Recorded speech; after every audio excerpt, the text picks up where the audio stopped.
राधे राधे। मैं लवकेश कुमार कोस्टा बहुत स्वागत करता हूं आपके चैनल कोस्टा पर।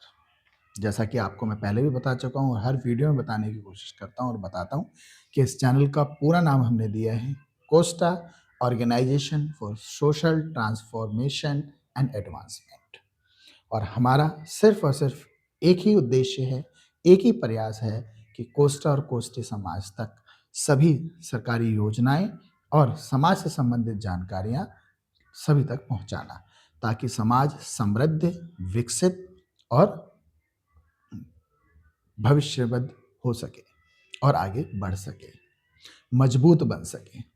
तो इसलिए हमने ये प्रयास जारी किया है और आपका प्रयास हमें मिलेगा, हमें आपका सहयोग मिलेगा और हम आपके लिए नई नई जानकारियाँ लाते रहेंगे। इसी उद्देश्य के साथ, इसी कामना के साथ हमने इस चैनल को बनाया है। तो चलिए शुरू करते हैं। दोस्तों, अभी एक बहुत देश के अंदर हल्ला मचा हुआ है। बहुत लोग परेशान हैं, बहुत लोगों के मन में बहुत सारे सवाल हैं, उनका जवाब उन्हें नहीं मिल रहा। और वो जवाब है, क्या होगा ये भी कोई नहीं जानता। तो आप समझ गए होंगे इस समय हल्ला किस चीज़ का है। जी हाँ, बिल्कुल सही सोच रहे हैं आप। SIR का हल्ला मचा हुआ है। क्या है ये? इस पर ही आज हम ये वीडियो बना रहे हैं और पूरी जानकारी आपको देंगे। अगर इससे संबंधित आपके मन में कोई भी सवाल है तो आप हमें कमेंट के माध्यम से पूछ सकते हैं। तो चलिए शुरू करते हैं। SIR, इसका पूरा नाम है स्पेशल इंटेंसिव रिवीजन, यानी कि भारत के निर्वाचन आयोग ने यह फॉर्म निकाला है और अपनी सभी मतदाता सूचियों को फ्रीज कर दिया है, ताकि कोई भी मतदाता या किसी भी सूची के साथ, मतदाता सूची के साथ किसी भी प्रकार की कोई छेड़खानी ना हो सके। अब SIR लागू किस लिए किया गया है? सरकार की मंशा और निर्वाचन आयोग के विचार के माध्यम से यह है कि 2000 के बाद जितने भी लोग मतदाता सूची में हैं, तो 2000 के बाद जितने भी लोग मतदाता सूची में हैं, उन सभी का आकलन, उन सभी का आंकड़ा, उन सभी जानकारियों का नवीनीकरण किया जाए। नवीनीकरण जैसे कि बैंकों में आजकल KYC का सिस्टम चल रहा है, नो योर कस्टमर। हर 3 महीने के बाद आपको KYC कराना होता है, अगर आप 3 महीने तक रेगुलर अकाउंट को एक्सेस नहीं करते हैं तो। ठीक वैसे ही SIR मतदाता की जानकारी को अपडेट करने का एक तरीका है। अब लोग परेशान क्यों हैं इससे? परेशान होने के कई कारण हो सकते हैं। नंबर 1 कि कई लोगों के डबल वोट बने हुए हैं। कुछ लोगों के वोट दिल्ली का भी है, कुछ लोगों का बिहार का भी है। बंदा रहता दिल्ली में है, उसका वोट बिहार का भी है, दिल्ली का भी है। तो जिन लोगों के ऐसे 2 या 3 वोट बने हुए हैं, तो सबसे पहले तो उनका 1 वोट रह जाएगा और बाकी सारे वोट कट जाएंगे।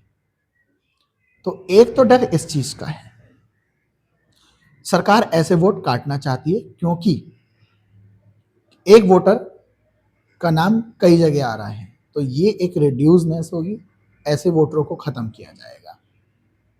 दूसरा, जो लोग जीवित ही नहीं है, जिन लोगों की मृत्यु हो गई है, वो लोग भी वोटिंग लिस्ट में बने हुए हैं, जबकि उनका नाम काटा जाना चाहिए, हटाया जाना चाहिए।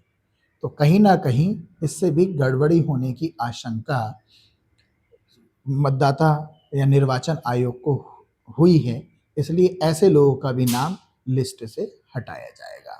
मैं यहाँ आपको बताता चलूँ, सिर्फ बिहार राज्य में SIR को पूरा लागू करा गया, साथ ही साथ उसे पूरी तरीके से अपडेट भी किया गया और अपडेट होने के बाद करीब करीब 42 लाख मतदाताओं का सूची में से नाम काट दिया गया, जो कि या तो मृत घोषित हैं, मृत्यु हो चुकी है, ऐसे लोगों का नाम हटा दिया गया, जो कि इस देश के नहीं हैं, गैर कानूनी रूप से देश में रहते हैं, उनके पास मतदाता पहचान पत्र है, लेकिन वो इस देश के नहीं हैं, तो उन लोगों का भी नाम इस सूची से काट दिया गया।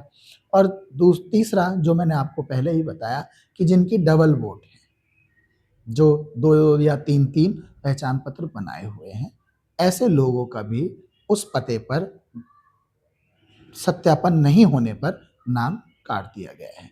तो मैंने अभी आपको बताया एक बहुत बड़ा आंकड़ा है, 42 लाख लोगों का सिर्फ एक स्टेट की सूची से नाम कटना। वहीं नवीनीकरण हो रहा है तो नए मतदाताओं को भी जोड़ा गया है और करीब 21 लाख नए मतदाताओं को मतदाता सूची में जोड़ा गया है। बिहार की बात कर रहा हूं ये मैं आपसे। और अब मैं बात करूं तो टोटल जो है मतदाताओं की संख्या 7 करोड़ 40 लाख के पार हो गई है, जबकि ये और भी ज्यादा थी। आप अंदाजा लगा सकते हैं 8 करोड़ के पार थी या इसके समथिंग थी। एक्यूरेट मेरे को डाटा भी याद नहीं है, लेकिन इसके आसपास थी, जो कि बच के 7 करोड़ ही रहे, 7 करोड़ कुछ ही, 7 करोड़ से अधिक रह गई है।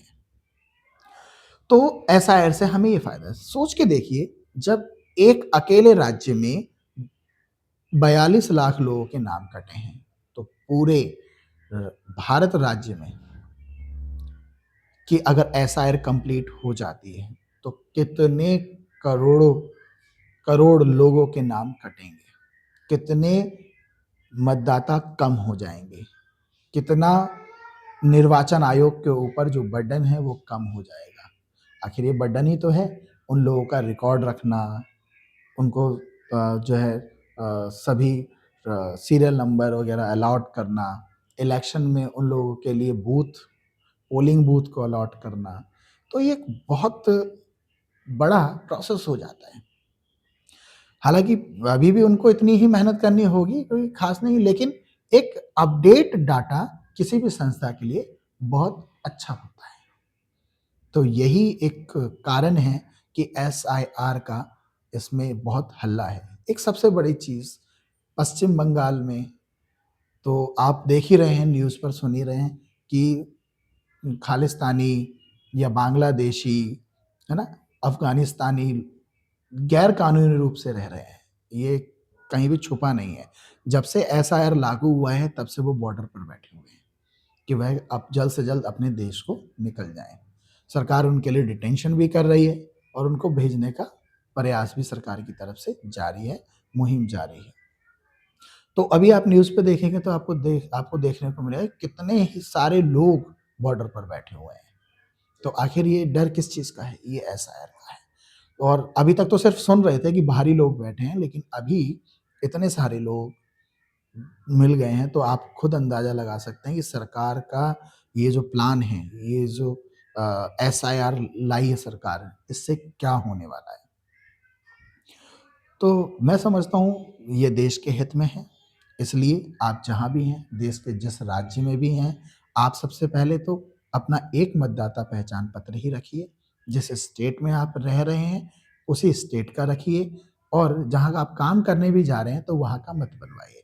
वैसे भी अब तो स्थितियाँ ऐसी हो गई हैं कि आधार कार्ड से लिंक होकर पहचान पत्र बन रहे हैं, तो डुप्लीकेसी की बहुत ज़्यादा चांसेस कम हैं। लेकिन फिर भी सुप्रीम कोर्ट ने जो आदेश दिया है कि आधार कार्ड का प्रयोग ज़्यादा से ज़्यादा ना किया जाए, उसकी नज़र में रखते हुए ऐसा संभव हो सकता है कई जगह।